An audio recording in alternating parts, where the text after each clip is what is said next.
The story opens up in a burning field, and a girl named Ramilia stood in the middle, helpless and covering her ears as she hoped for someone to come and rescue her.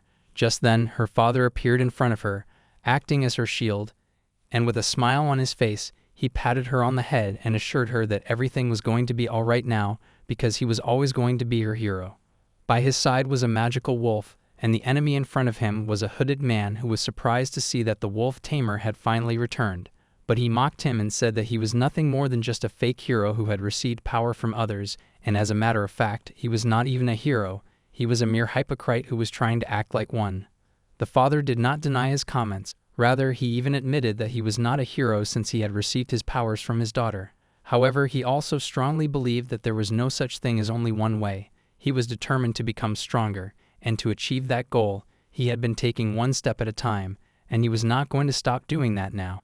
On his quest of becoming a legend, he understood that there was just one big step that he needed to take right now, and that was to cut his opponent down and save his daughter. Cut to a flashback. Turns out, Ramilia was not even his real daughter. Her mother was dying, and in her last moments, she requested him to take care of her child. He did not want to let her die and asked what her and her daughter's names were, but he could not save her, and as her last words, she gave him the name, and that was Ramilia. Just like that, 5 years passed, and Wolf, who was just an ordinary adventurer now, was out in the forest collecting herbs. He had started his career when he was just 12, and using his youthful strength, he used to fight many demons. But then eventually, he reached his limit and was surpassed by many young, talented adventurers. Hence, when his growth halted, he stopped adventuring altogether and was now making his living by selling herbs and ores. Plus, his rank was also just D rank, which was 3 from the bottom, and the only skills that he knew were all mid-level like appraisal and preparation and other basic stuff like that. That was all that he had gained in the past 15 years. However, there was one more thing. As he reached back home, his daughter was eagerly waiting for him, and she excitedly welcomed him back by giving him a tight hug. Even though it had been 15 years now, Wolf was not really sure if the name that her mother told him was hers or her daughter's, and he would never know either, but he had decided to give that name to the baby she left behind. There were also a few books that she had left behind as well. Currently, Wolf was raising Ramilia in his hometown of Nikara's village, and with the severance pay, he was given a job of working as an adventurer for more than 15 years. Initially, he did not even know how to change a child's diapers, and there were even times when he would just doze off with Ramilia still in his arms. In contrast to her mediocre father, she grew up insanely fast and was even able to use all basic magic skills at the mere age of 5. There was this one book that she was reading, and when he took a closer look at it, he asked her if it was a research paper on magical beasts, and she said yes. It talked about the magical beasts that suddenly appeared in Stravar around 200 years ago. But then she started explaining that there was also this parallel world theory which had some flaws, and there was no mention of the energy for it, while he, on the other hand, was just surprised to see she was reading such complicated stuff at such an age. But even more importantly, he asked her why she was reading the book while sitting on his lap when he had already made a study table just for her, and she answered that she liked it better while sitting on his lap. When he asked her why so, with a big smile on her face, she said that that was because she loved him a lot. Hearing that, he could not help but smile as well and agreed to let her do what she wanted. After that, 3 more years passed, and one day the whole village was in chaos when the news spread that bay wolves were approaching the village. The people were scared because they were C-ranked monsters, and the village did not even have any adventurers. They turned to the mayor, asking him what they should do, and since there was nothing he could think of, he decided that they shall abandon the village. Just then, Wolf stepped up and stated that he would take care of the bay wolves. Others tried to stop him, reminding him that it had been years since he had retired, and there was no way a D-rank adventurer like him could fight off the wolves. He already knew that too well. However, he simply replied that he had a daughter he needed to protect. Clearly, she was scared as well, but still, she supported him, and with tears in her eyes, she wanted him to promise her that he would return back safe and sound, and he promised that he would.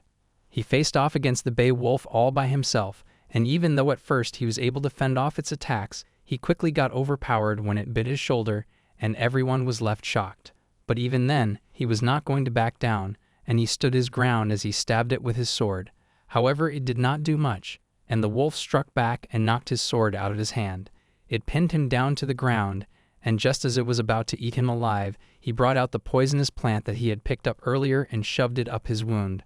The bay wolf screamed in pain and started attacking him randomly, but soon the poison began to show its effects, and the monster finally bit the dust.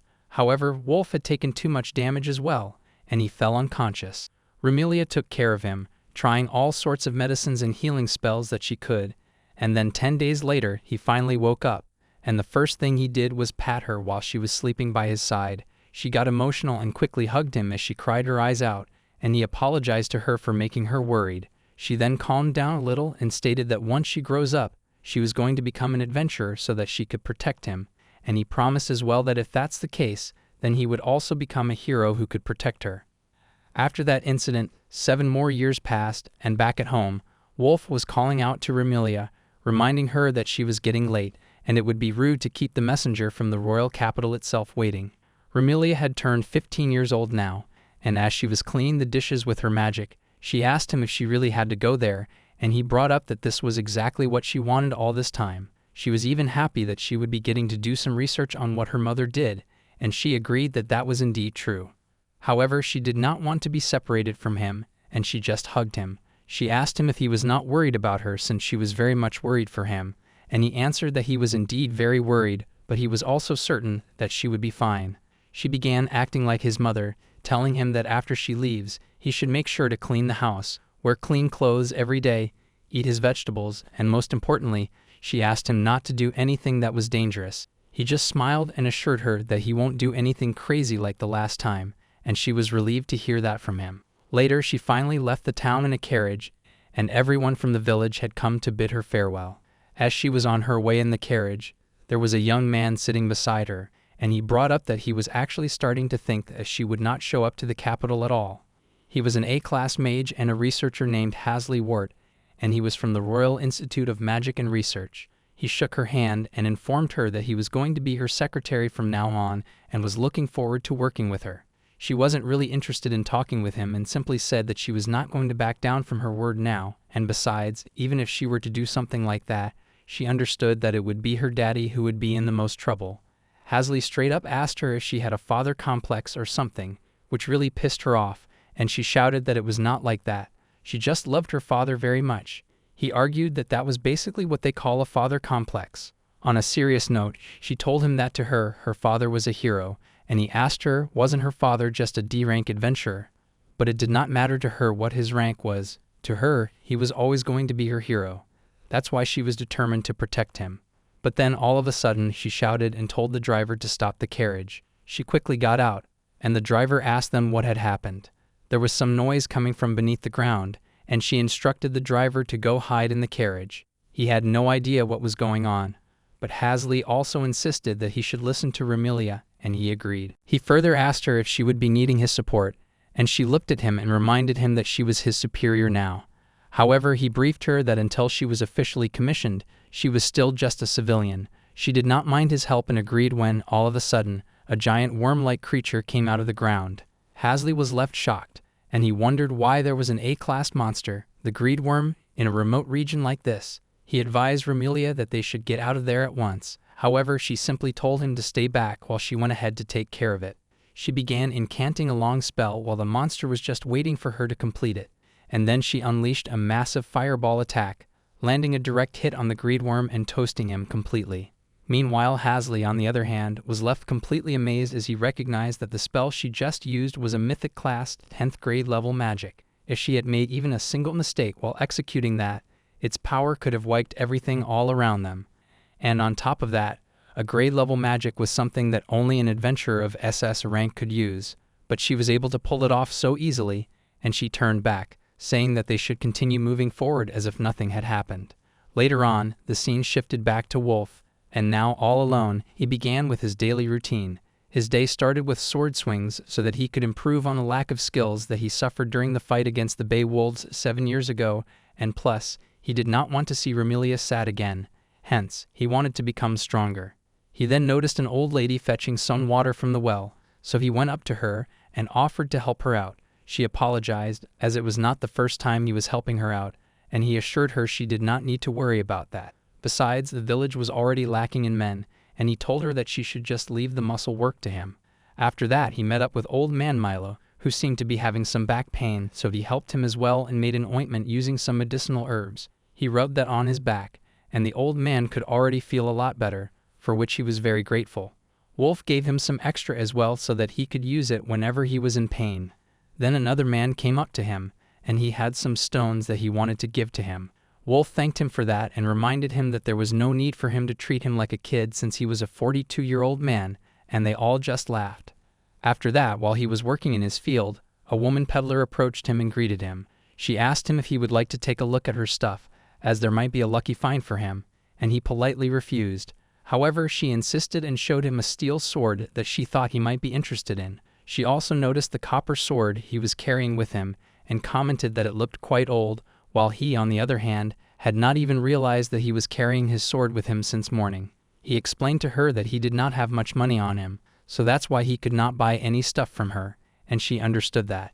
He then asked her where she was heading off to, and she told him that she was considering going back to the capital while going through the eastern villages. Wolf mentioned that there were a bunch of demons in the east during this time of the year, but she was not too worried about it since those were just mere goblins, and even though her horse had gotten a bit old, she was very confident that his legs were still very strong. With that said, she decided to take her leave, but then, just as she was about to head out, Wolf did not feel right letting her go alone through the monster's territory, so he decided to accompany her to the edge of the forest. She assured him that he did not need to worry about her, as she would be completely fine on her own, and besides, she also did not have enough money to pay him the company fee. But the money was none of his concern, and he just wanted to follow along with her. Later, as the two of them entered the forest, he noticed that the forest was strangely quiet, and he contemplated that it was just a matter of time before any demons heard the wagon's noise and made a jump on them. Just then, he heard something, and he quickly got on his guard, ready for a fight. The monster came out of the bushes, and it turned out it was none other than a bay wolf, who immediately tried to attack them. Wolf managed to block it off at the last second. He was shocked and could not understand why there was a bay wolf there even though they had put up a barrier around the whole village. But he did not have the time to think about that, and he told the lady to run back to the village right now and let everyone know about the situation.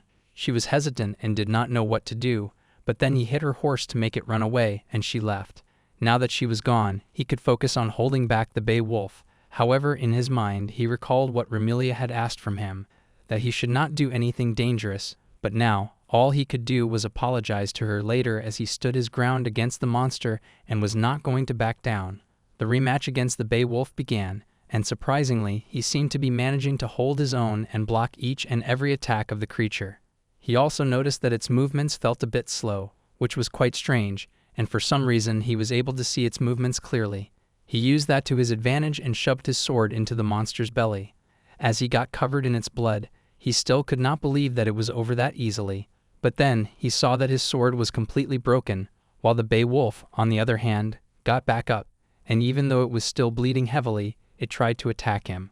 Wolf stepped back in order to dodge it. However, he tripped over the blood and was about to get eaten alive as its jaw came right in front of his face. But then, purely out of instinct, he punched the bay wolf so hard it got knocked out with just a single punch, and he himself could not understand what the hell was going on right now. Later, he returned back to the village, where the peddler lady had informed everyone about the situation, and they were all stressing out. He greeted all of them, and seeing him covered in blood, she asked him if he was alright and what had happened, to which he answered that he was fine and was completely unharmed. She began scolding him and said that he did not look like he was unharmed at all, and that he did not have to pretend to be tough. He then changed the subject and asked her if she knew how to process materials from magical beasts, to which she replied that although it was not her specialty, handling materials was a part of her job. Since that was the case, he informed her that there was a dead bay wolf on the road they were passing through earlier, and since it was a Class C magical beast, he was certain that it would fetch a good amount of money, which she could then use to hire some guards for herself. She did not want to accept that, as he was the one who took down the bay wolf, and besides, it was pointless if he did not process it himself. But he also refused to listen to anything and simply walked away, saying that he was very tired and was going to take a nap after he was finished, while she just stood there confused. Later, after reaching back home, he washed himself and began fixing his sword. He made a new fresh blade for his sword, and with that done, he went back outside to check what really was the issue. As he arrived at the edge of the barricade, he noticed that there was a hole in the magical barrier, and that explained why the monsters were coming this close to the village. He knew that he could not really fix it on his own, and asking Ramilia was not an option either, so he decided to just inform this to the guild and seek their help. Speaking of Ramilia, he guessed that it was about time she should be arriving in the capital, and we then came back to her. She was still in the carriage, looking outside the window, and Hasley pointed out that even if she kept staring outside the window, it wasn't like she would see the village. But she, on the other hand, did not even care about that, and was only wondering if her father was eating properly, and if he was changing his underwear daily. Hasley could not believe that and stated that if she continued to think about her father all the time, it wouldn't be a surprise if she lost her life when she got attacked by magical beasts out of nowhere. But then he quickly realized that he should not have said that and fueled her anxiety even more, and he started to feel bad. However, she was not mad at all and told him that everything was fine. Besides, she had already taken some precautions before leaving the village, and when he asked her what those were, she informed him that she had thoroughly applied body-strengthening magic to her father, which left him completely stunned, as she had applied the body-strengthening magic on a grown man's body. He went silent for a moment to just process what she had said, and then brought up that even if she did that, battles were mainly determined by skills instead of physical strength. However, she confidently replied that her father's greatest strength and skill lay deep in his heart. Just then, the scene shifted back to Wolf, and as he was casually walking by, all of a sudden, a mysterious man appeared before him, and with scary-looking eyes, he questioned him, asking what the hell he was doing there, and Wolf had the same question for him as well. He quickly noticed that the mage in front of him was wearing a magical ring, and he wondered if it was a magic amplifier tool. Meanwhile, the mage also observed that Wolf was lightly dressed and did not even have a horse with him. It only meant one thing, and he asked him if he was from around there, and if so, had he seen a bay wolf in that area. The mage further added that because that creature was ravaging a nearby village, he had received a request from the guild and was currently on the mission of hunting it down. Wolf realized that the reason why he was able to beat it so easily was because it was already weakened, and he told the mage that he had already taken care of it. At first, he did not believe him and asked him what rank he was, to which he answered that he was a D-class adventurer, and that only made him even more suspicious, as it was quite hard to believe that a D-rank adventurer took down a bay wolf. Wolf then brought up that the barrier around that area was broken and asked him if he knew anything about it, since because of that, many monsters who were not even supposed to get near were now barging through. The mage replied that that was probably him, and one of his spells must have hit the barrier while he was chasing after the monster. Wolf understood that it was just an accident and requested him to at least fix it now, since this barrier was this village's lifeline. However, the mage arrogantly refused and instead kicked the barrier to damage it even more. He commented that the mage who had cast this barrier was simply inexperienced, as there was no way it should be breaking this easily in the first place. That really pissed off Wolf, and he called him out, while the mage stated that it did not matter anyway since it was already broken. More importantly, he wanted to know what had happened to the bay wolf that they defeated, as he needed to bring back its materials so that he could get his reward. Wolf told him that he had given the materials to a merchant whom he knew, and that made the mage quite mad as he started yelling that he had no right to do that. He demanded to know the merchant's name so that he could get those materials back himself. However, Wolf refused to tell him, and the tension between both of them grew even more.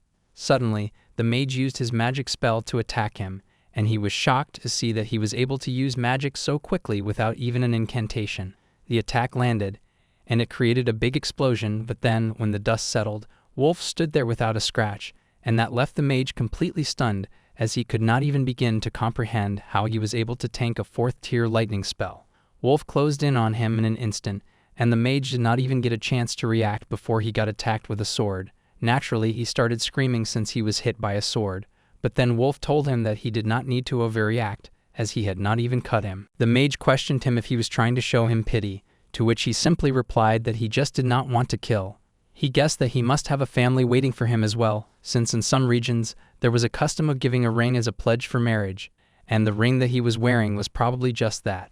Now that he had defeated him clean, he once again asked the mage if he could fix this barrier that he had broken, and if he could, he promised that they would just call it even. He completely understood that it was actually his fault as well for selling off the materials without even realizing that it was someone else's kill, and for that, he was genuinely sorry. The mage was a bit surprised to hear such a thing from him, and curious, he asked him what his name was. Wolf finally introduced himself to him, and the mage simply smiled, thinking to himself that he would make sure to remember that name, as the man in front of him was certainly going to be a future SSF rank hero. Meanwhile, Ramilia had finally arrived in the royal capital, and she was just left completely amazed.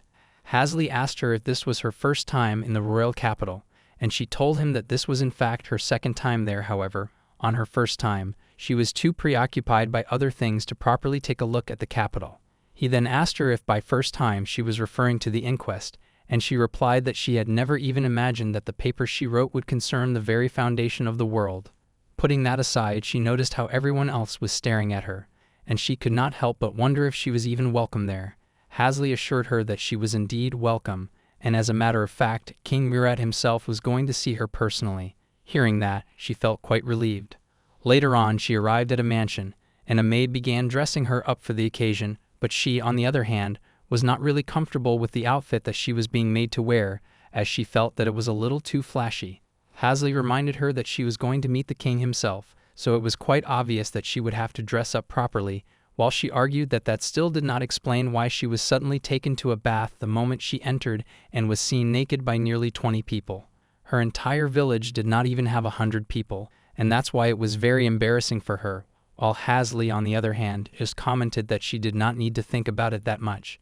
It was not like she had a figure to be ashamed of after all. She began to wonder if she would ever get married if things continued like this. It caught his attention that she wanted to get married, and it made him quite intrigued. But then she stated that she had no intention of marrying anyone else but her father. Just then, the maid tightened her outfit even more, which caught her completely off guard, and she screamed loudly. Later, as the two of them walked through the hallways, she expressed that it would have been a lot better if she was given something simple to wear like what he was wearing, and he told her that this was just his work uniform that he was wearing. She asked him if she would actually have to work in this dress, but of course, that was not going to be the case. More importantly, he requested her not to be rude in front of the king, and she assured him that he could leave it to her. Finally, they entered inside the audience chamber, and there he was, the king of this nation, sitting on his throne. He actually knew about Ramilia, and she kneeled down in front of him, greeting him like a proper lady, and introduced herself as the daughter of Wolf from Nikola's village. She thanked him for giving her the honor and the opportunity to conduct her research and expressed her utmost gratitude. The king had never heard about a man named Wolf from Nikola's village, and he asked his general Zeches if he knew anything about him. The general simply smirked and stated that he had never heard about that man either. As a matter of fact, he had never even heard anything about the Nikola's village either. The king pointed him out and told Zeches that he should not make fun of her father, as he guessed that he must be a brave man who was able to raise such a wonderful girl like her, but the general argued that they did not need to think about it that much and was certain that she was likely birthed by some mountain ape. He had come all this way only to see the so-called world's second great hero. However, he was quite disappointed to see that it was just a shorty. Not only that, he was even beginning to suspect if her title of great hero was even legit, and he brought up that her father, Wolf of Nikola's, was also known to be a pure-blooded con artist. Just then, Hasley stepped up and spoke on her behalf, telling him that the lady in front of him was a genuine great hero who was certified by the guild and the whole kingdom. However, Zeches still refused to believe all that was true. But then Ramilia called out to the king himself and requested him if he could grant her an opportunity to showcase her power in front of him. The king agreed and asked her how she intended to do that, to which she replied that she would like to have a mock battle with General Zeches. Of course, the general needed to agree to that as well, and she asked him if he was willing to take part in this. Zeches began grinning and decided to have a mock battle with her. With that said, the king allowed them to go ahead with it, and he looked forward to seeing what she was capable of, while she, on the other hand, could not wait for this battle, as she wanted to make the general regret calling her father a swindler. In the ranking system of the adventurers, the A-class adventurers were called the Transcendent, and it consisted of those who had completed 10 or more quests in a year and had acquired 2 high rank and 10 or more super rank spells and skills.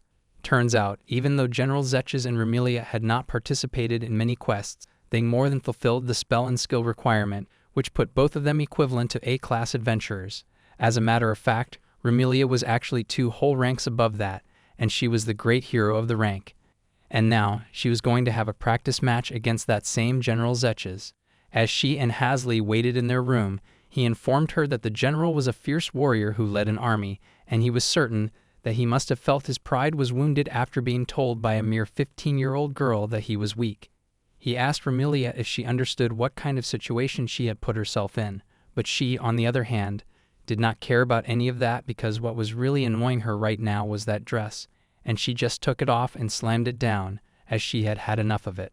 Coming back to the general, she stated that she did not give a damn about his pride, and all that mattered was that he called her father a con artist. For that, she was determined to tear him to shreds, and she was not going to be satisfied until she did that. Hasley asked her if she really believed that she had a chance of winning against him. It did not matter how much higher her class was. At the end of the day, Zetches was still in his prime, and was a more experienced warrior than her as well. However, she simply replied that she didn't see any problem in that. Hasley agreed that with her ability, she could in fact take him out in one shot with her magic, so he could understand why she was not worried. But then she said that that wouldn't be fair, and that's why she had decided she won't be using magic in this, which just left him shocked and confused. He asked her what she meant by that, and she explained that she was not planning on using attack type or status effect magic in this fight, but other than that, she was going to give it her all. With that said, she then asked Hasley to tell her everything about General Zetches and what he was good at. Coming back to Wolf, he was doing his regular thing and just harvesting some vegetables. A lady came up to him, and she could tell that he was thinking about his daughter, so she asked him if he thought Ramilia was doing well in the royal capital all by herself. But he, on the other hand, was quite confident that she would be completely fine, and even though it sounded a bit strange coming from him, his daughter was a very smart kid, unlike him, and he was sure that she would understand her position and would act accordingly.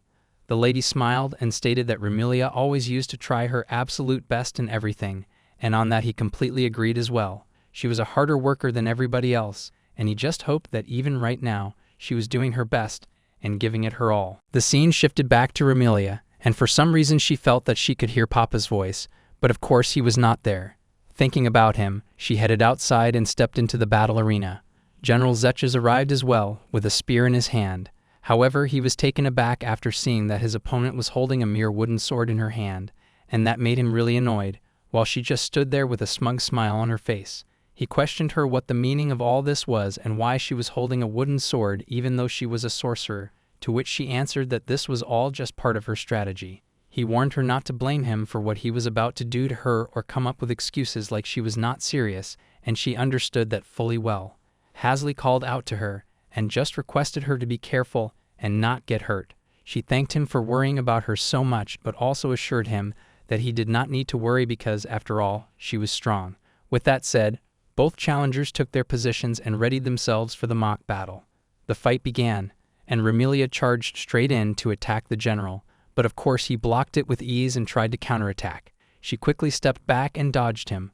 Witnessing the clash between the two, the crowd got excited, while Zetches took a moment to contemplate that his opponent's strikes were quite heavier and faster than he had thought. He began to realize that she was not an amateur at all, and with that in mind he charged ahead to strike her using his spear. She dodged him, and they both continued to exchange blows, which made the crowd even more energetic, while Hasley, who was watching from the side, also began cheering for Ramilia. Zetches was quite impressed seeing that she was able to keep up with his movements. However, he did not want to drag it and was ready to put an end to it. He moved with such speed it looked like there were multiple of him, and he launched his attack, named Absolute Death Chain Lance, to strike her from every direction. But then, when he looked back, he was shocked to see that she was still standing without a scratch and could not believe that a little girl like her was able to dodge all of his attacks from every direction. She closed in on him, and the way she was moving, he quickly realized that she was copying his movements, and she attacked him using his own skill, the Absolute Death Chain Lance, and struck him from every single direction. The general fell down while she stood tall, and the whole crowd went absolute nuts as they all began cheering for Ramilia. The king stopped the match right there, declaring her the winner, and he praised her for showcasing such a splendid fight. He looked forward to working with her and asked her to continue to work hard for him and his country, and she was honored to receive such praise from him. She promised that she would always strive to advance her research. After that, she stepped down from the battle arena, and Hasley came running to her and hugged her as he was simply glad to see that she was all right. She thanked him as well and admitted that if it wasn't for his lectures and tips about General Zetches, she might have actually lost. Speaking of which, she went up to the general and advised him that he should try turning that 4-hit skill into a 5-hit one by putting in a bit more work. She believed that if he stepped back even half a pace with each strike, he could actually land one more attack, and if he could just do that, she guessed that she might have been the one to lose this match. She offered to teach him how to do that, and as soon as she said that, everyone was left completely stunned since she was just a 15-year-old girl. The general asked her who had taught her how to wield a sword, and she told him that it was her father. So he then asked her what the name of her father was, and she stated that his name was Wolf, from Nikara's village, and she hoped that from now on he would be able to remember that name clearly. The general did not say anything else and took his leave, while Hasley went up to her and asked her if she was sure she did not want to tear him to shreds anymore, to which she replied that it was not necessary anymore. She had already done her job, and now General Zetches was never going to forget the name of her papa. Hasley just smiled, and he realized that she really loved her father very much, and with a bright smile on her face she smiled and said that she does love him a lot. Meanwhile, in the mountain area, there were a bunch of dragons flying through the sky, and they all gathered on a mountain where there was a giant egg. They took a closer look at it, and then all of a sudden, it began to hatch. Coming back to Wolf, just like always, he was keeping himself busy with his regular tasks of collecting herbs, and after collecting enough to make plenty of medicines, he decided to call it a day and head back. When he arrived back at the village, he noticed that a bunch of people had gathered at a single place, and he wondered if a traveling merchant had come by or something. So he went closer and was surprised to see that it was, in fact, the same mage he met in the forest just the other day. The mage noticed him as well, and there was a woman with him who suddenly turned her horse and went straight towards Wolf. She came in front of him and asked him if his name was Wolf Middlitz. At first, he was really confused and wasn't sure what to say, but then he confirmed that he was indeed Wolf and asked her what it was that she wanted. She got down from the horse and started off by first apologizing to him on behalf of her subordinate who caused him trouble the other day. She even bowed down to him to express her sincerest apology, which made him really embarrassed, and he told her she did not need to do all that since that incident was already over. As a matter of fact, it was thanks to the mage that the barrier was fixed now and the village was safe. But she, on the other hand, kept apologizing as she felt that, as his superior, it was her responsibility to keep him in check. But she failed to do that. He accepted her apology and requested her to just raise her head back up already. He then asked her what her name was, and she finally introduced herself as the leader of the Azure Dragonfly Guild, Anri Lo Grifares. The moment he heard that surname, he asked her if she was by any chance related to the Archduke Grifares family, and her companion confirmed that that was indeed the case. His name was Raimat, and he was a second-year swordsman in service to the Grifares family. He informed him that Anri was, in fact, the eldest child of Yahello, who was the brother-in-law of King Murad of the Lexinal Kingdom. Wolf realized that the woman in front of him was actually a princess, and he immediately kneeled down in front of her, which caught her off guard, and she told him he did not need to be so formal with her. Putting that aside, she was quite intrigued by his last name, which was Midless, and she asked Raimat if he remembered anything about that name. He recalled that the surname of the researcher who was just recently granted the title of Great Hero was Midless as well, and since that was the case, Anri asked him if he was actually the hero's father, to which he answered that he was and that Ramilia was his daughter. She was surprised to hear that, and it became even more clear to her why Dallas, the mage by her side who was serving her family as well, was no match for him. Suddenly she shook his hand and requested him to teach her a thing or two as well. The two of them went to an open field, and she was ready for combat, holding a wooden stick in her hand, while he, on the other hand, was still in shock and could not understand how it came down to this. But more importantly, he asked Raimat what exactly was the Aoe no Keijuru, and he told him that they were actually a vigilante group. Since the villages in this area were quite a distance from any town with a guild, the three of them were trying to handle the subjugation as best as they could. With that said, Anri called him out and said to him that he should not hold back against her and come at her with the intent to defeat her. However, he clearly did not want to hurt her because, after all, she was still a princess, and he decided to let her score a point or two. The match began, and the two of them took their positions, preparing themselves for the fight. At first, Anri just stood there, waiting for him to make a move, and he also understood that she wanted him to be the one to set this up.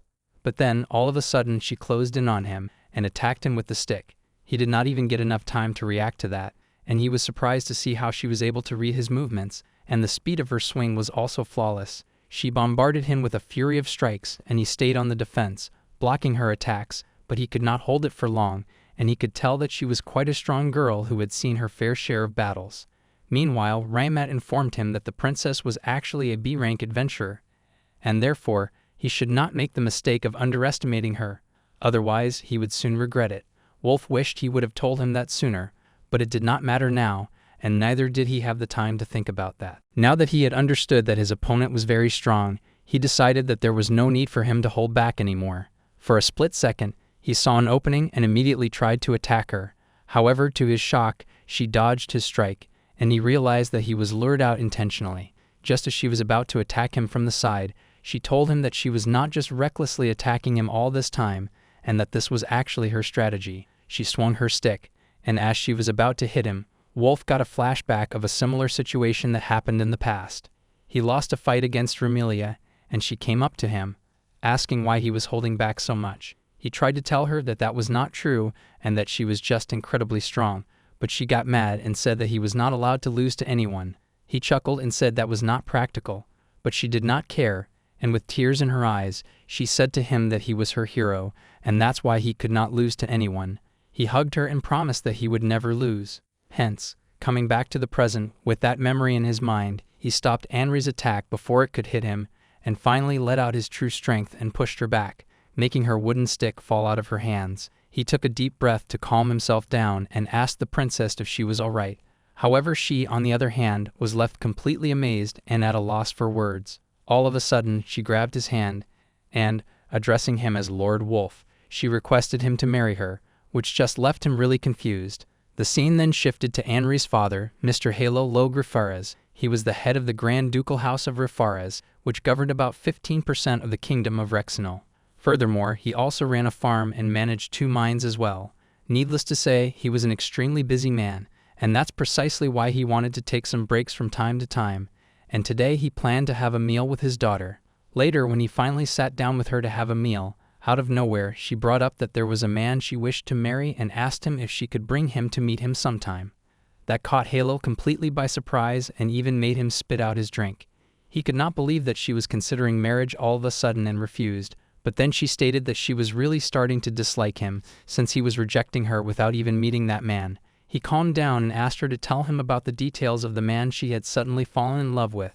First, he asked her what his name was, and she told him his name was Wolf. Of course, he had never heard that name before, so he then asked her what class he was, to which she answered that he was a retired D-class adventurer. But even then, he was a very strong man. Her father stopped her right there, and the moment he heard the word *retired*, he asked her how old this man was, and she told him that he was 42 years old. Her father just lost it and slammed the table, shouting that there was no way he would let her marry some old geezer. But she argued that even though there was indeed quite a big age gap between them, she was sure they could overcome it with the classic power of love. Her father was starting to lose his mind, as it was not the first time she was doing something like this. Whenever she saw a man stronger than her, she fell madly in love with him, and he was certain that if this continued, one day she might even bring back a dragon, saying because it was stronger than her.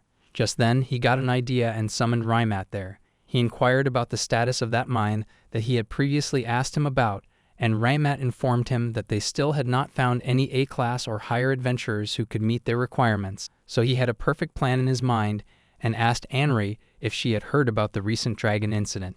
She had indeed heard about it, but was surprised to see that it still had not been resolved.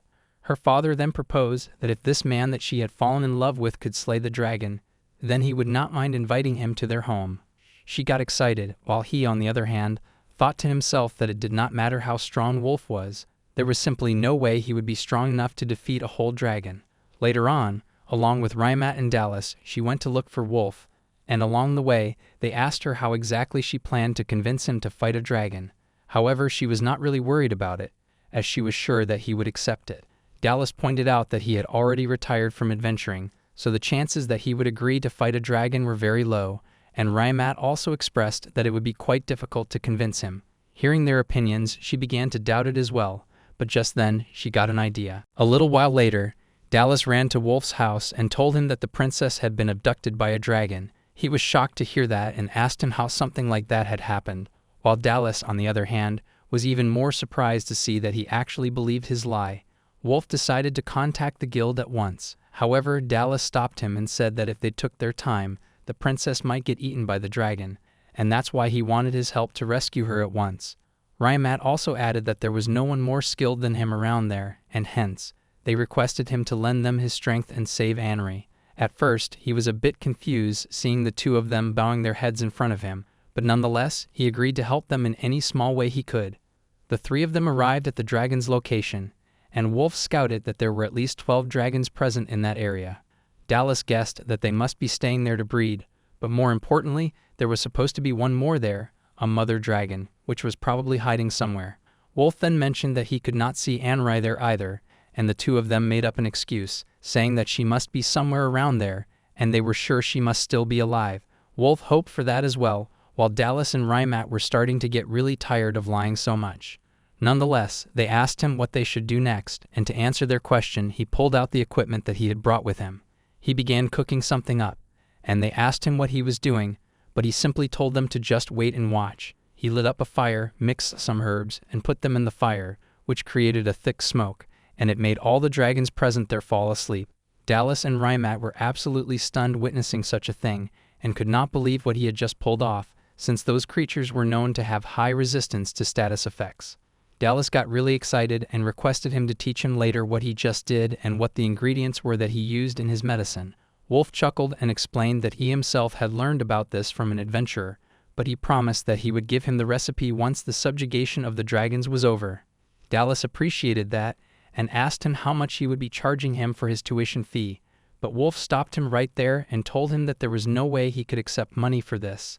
Confused, Dallas asked him why so, and he shared that he was also taught about this trick for free, so it just did not feel right that he would take money for passing something on which he himself had learned for free. At the same time, he thought to himself that this was actually a medicine that was made by substituting ingredients from a recipe in a book that Ramilia's mother left behind, and he was just glad to see that it was working properly. With that out of the way, the three of them decided to move forward, and as they did, there was one question that kept bothering Rymat, and that was why a D-class adventurer knew how to defeat a dragon. Dallas noticed that and asked him what was going on in his mind, and he replied that it was nothing. Meanwhile, Anri and her father were observing the three of them from afar, and she asked him if he was starting to like her fiancé. He admitted that he did seem promising, and that he was actually more capable than he had expected from someone wasting away in the borderlands. Hearing that, she got excited and asked him if that meant he was ready. However, he shouted and made it very clear that that was still not good enough, as he had only put the dragons to sleep and not driven them off or anything.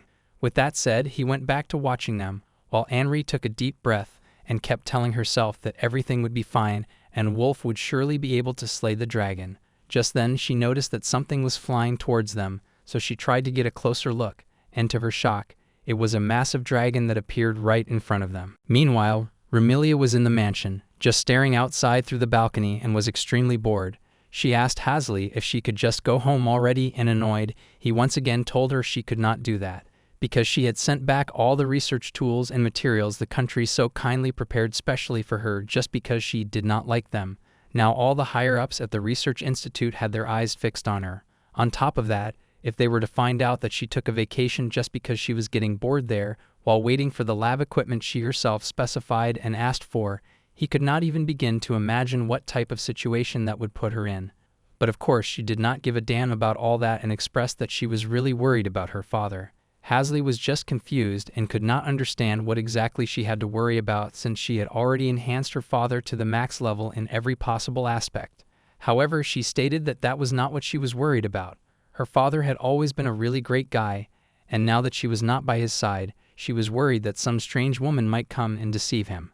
Coming back to Wolf and the others, the three of them made their way near the entrance of the mine, and Dallas was still surprised to see that the wyverns had really fallen into a deep sleep.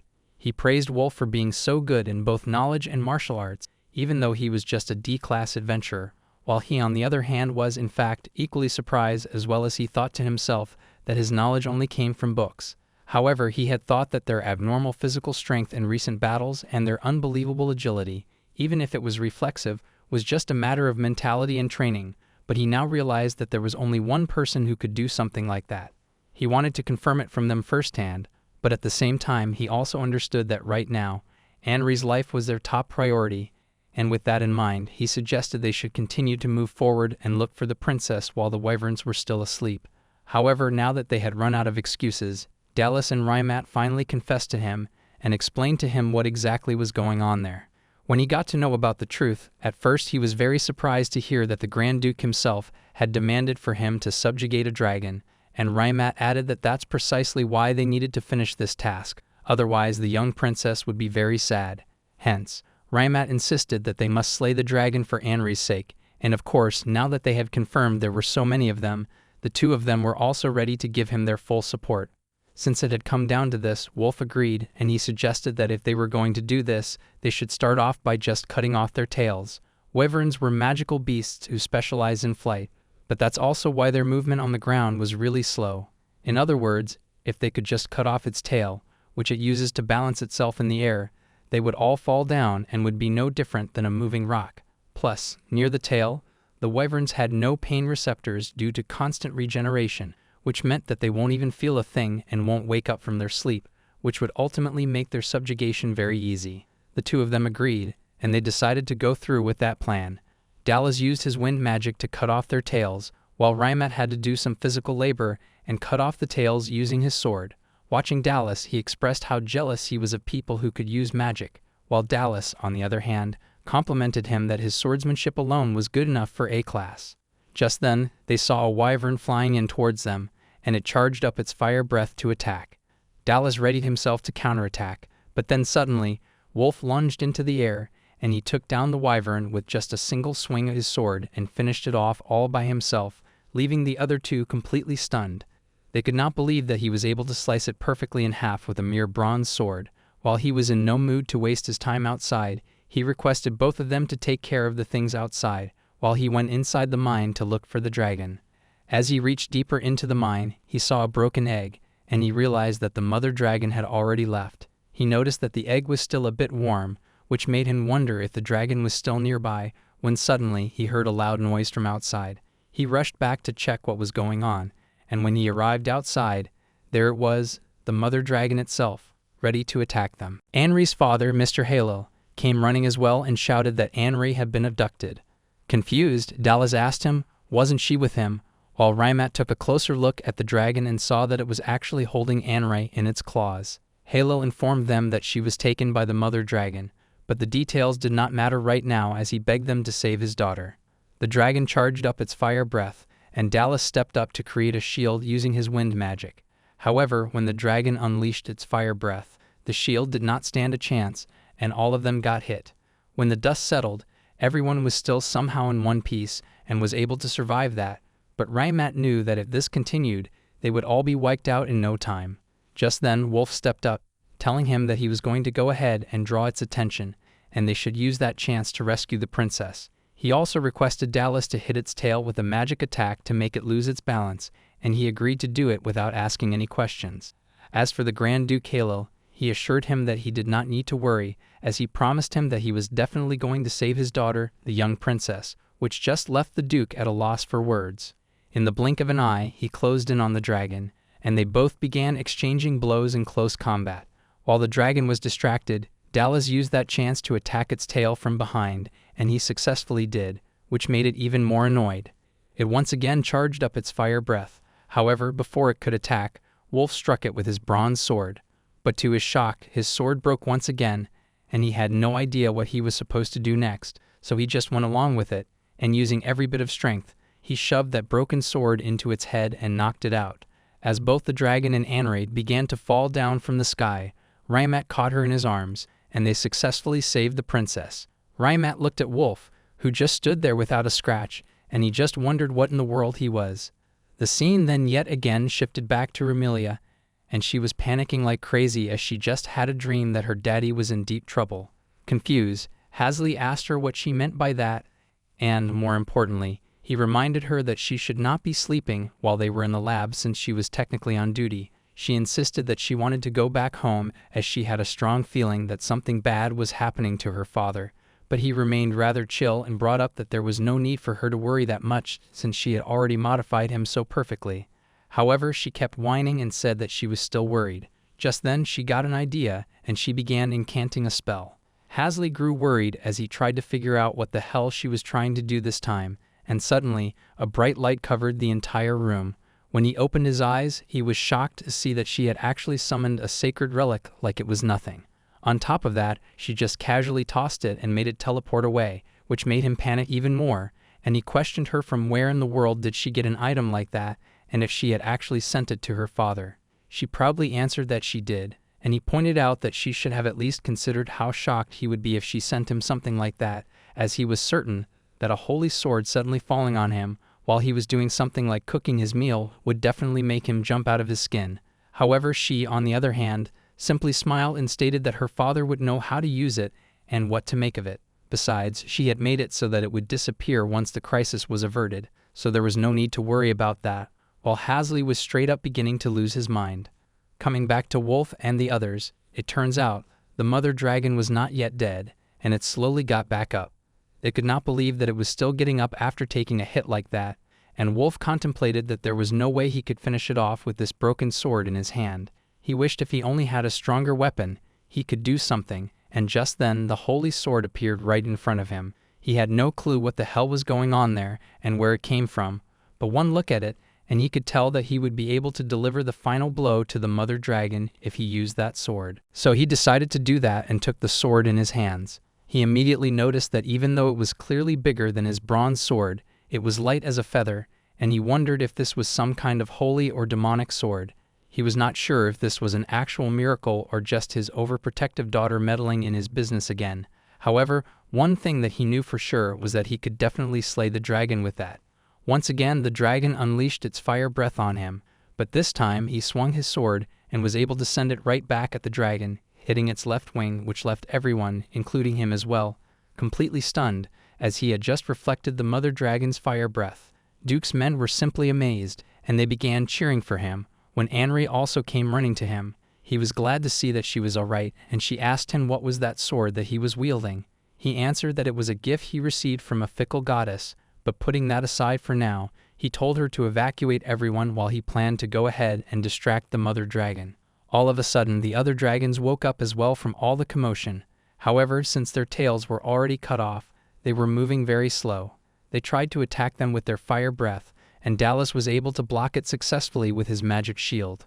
Meanwhile, Anri borrowed a knight's sword, and she assured Wolf that he did not need to do everything by himself anymore. She raised her sword high and instructed her men that they must fight with everything they had got and cover Wolf's back. The Duke called out to him and asked him to defeat that mother dragon for all their sakes. Of course, with the holy sword in his hand, he planned to do just that. Yet again, the scene shifted back to Ramilia, who was just relaxing in her room and enjoying her snacks. Hasley asked her if she could tell him more about exactly what level of enhancement magic she used on her father, and all of a sudden, her face lit up as finally someone else was interested to know more about what she had to say about her father. He asked her precisely what class of magical beast she thought he could handle, and she responded that someone of a class probably could not even hold a candle to him. As soon as he heard that, he got a bit worried and asked her what would happen if her father decided to test his limits and ended up getting hurt. However, she simply chuckled and told him that it was no problem at all because her father was really strong, which yet again left him at a loss for words. With that said, she once again asked him if she could just go back home, and he once again told her no. And so we come back to Wolf, and during the fight against the mother dragon, he actually got his hand cut off, which left everyone completely shocked. At that moment, he realized that this is how it was like to fight in a class monster, where a single moment of misjudgment cost him his arm. Anri got worried for him, and wanted to help him out. However, she and the others were completely surrounded by the small dragons and had nowhere to go. Wolf also noticed that they were all in danger, but he was losing way too much blood, and even his vision was starting to get blurry. However, even then, he refused to stay down and kept telling himself that no matter how hopeless the situation might look, he would continue to get back on his feet again and again for their sake, and, above all, for the sake of the promise that he made to his daughter. He screamed that he just could not die right now, and then all of a sudden, something extraordinary happened, and his arm that was cut off began to regenerate, which just left everyone shocked. Ryamat wondered if he was immortal or something, but Dallas, on the other hand, recognized that that was the time recovery magic. Normally, it was just a simple spell used for gradually healing cuts and scrapes, but to think that it was actually regenerating an entire arm, something like that was never heard of. Wolf knew full well that this was also the work of his daughter, and he could not help but just smile. However, the battle was not over, and now that he got his arm back, He was ready to fight the dragon once again. He jumped up in the air and closed in on the dragon. But then the dragon let out a loud roar, and that was the same roar that got him earlier because it had the effect of stopping a person's movements for a period of time. However, he had also learned from his mistake, and he used his accelerate magic to increase his speed, and he struck the mother dragon with the holy sword. Finally, to put an end to it, he stabbed the holy sword right in its belly and then cut off its head. With that, the mother dragon was finally defeated, and he stood tall. The sacred sword also disappeared from his hand, which left him a bit confused, but then suddenly, Anri came running to him and hugged him tightly. She was extremely happy to see that he won against the dragon, and as a reward for achieving such a feat, she gave him a kiss on the cheek in front of everyone. Later on, Wolf arrived at the Duke's mansion, and since Rymat had told him that as a token of appreciation for defeating the mother dragon, the Duke himself wanted to meet with him privately, he had made sure that he wore the prettiest jacket and pants that he had.